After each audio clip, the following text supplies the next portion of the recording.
Hi, my wonderful friends. Welcome back to the channel. If you're new here, I'm so glad you stopped by because today's story is deeply personal and super motivating.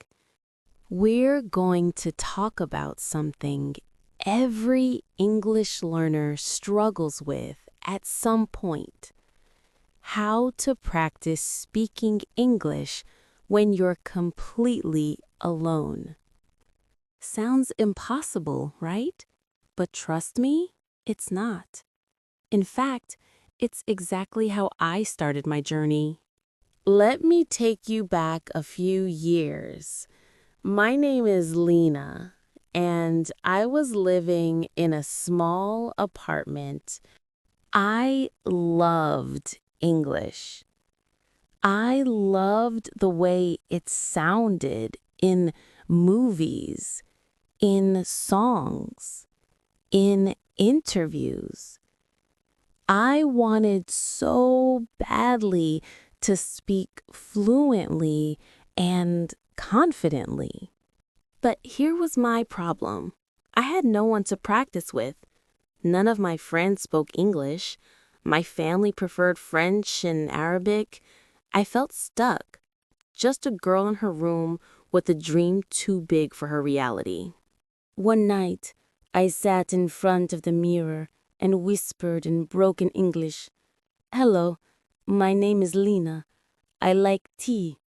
It was short, it was awkward, and I laughed at myself. At first, it was embarrassing. I felt silly talking to myself. But deep inside, I also felt powerful, like I had discovered a secret weapon. So I kept going. Every day, I added more sentences. I am brushing my hair. I am cooking pasta. I feel tired, but I will study a little more.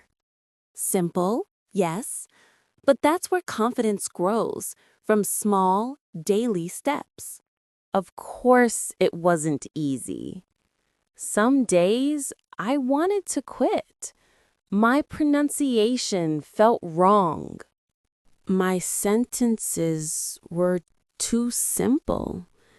And when I compared myself to native speakers on YouTube, I felt like a failure.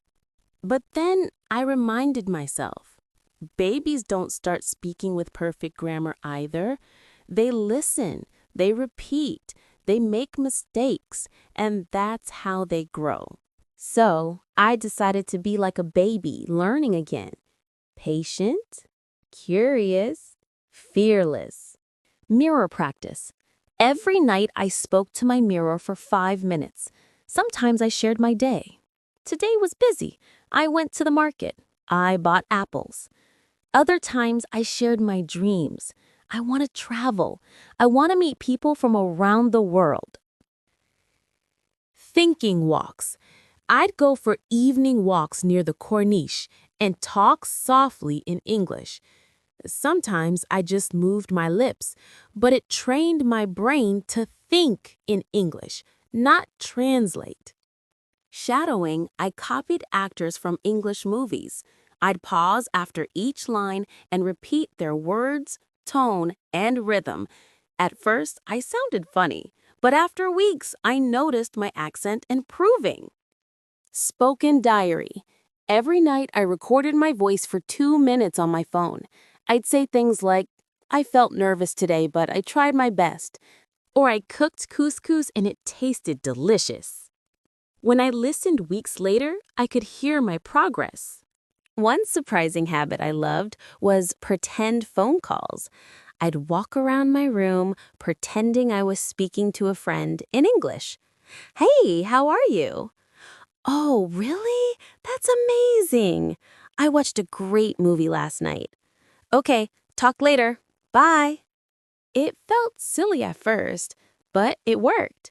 Soon, when I had real conversations online, the words flowed naturally because I had practiced them 100 times alone. There were sacrifices. While others relaxed or watched TV in French, I chose to practice English. I gave myself a 30-day challenge, one small step daily. By the end, I could speak for a full minute without stopping. For me, that was a huge victory. And that victory gave me courage to keep going. Today, when I look back, I smile. I never had an English-speaking partner in the beginning. I had no teacher by my side. It was just me, my voice, and my mirror. But those small, lonely efforts opened doors I never imagined. English is now my career, my connection to people all around the world, and my biggest source of confidence. So, my dear friend, remember this. You don't need perfect grammar. You don't need to move abroad. You don't even need a partner. What you need is courage. What you need is consistency. What you need is to start. Speak to yourself. Record your voice. Walk and think in English. Pretend you're on a phone call. Use your room as your classroom. Because one day, just like me, you'll realize you don't just practice English alone. You build a new version of yourself, and that version of you will be unstoppable.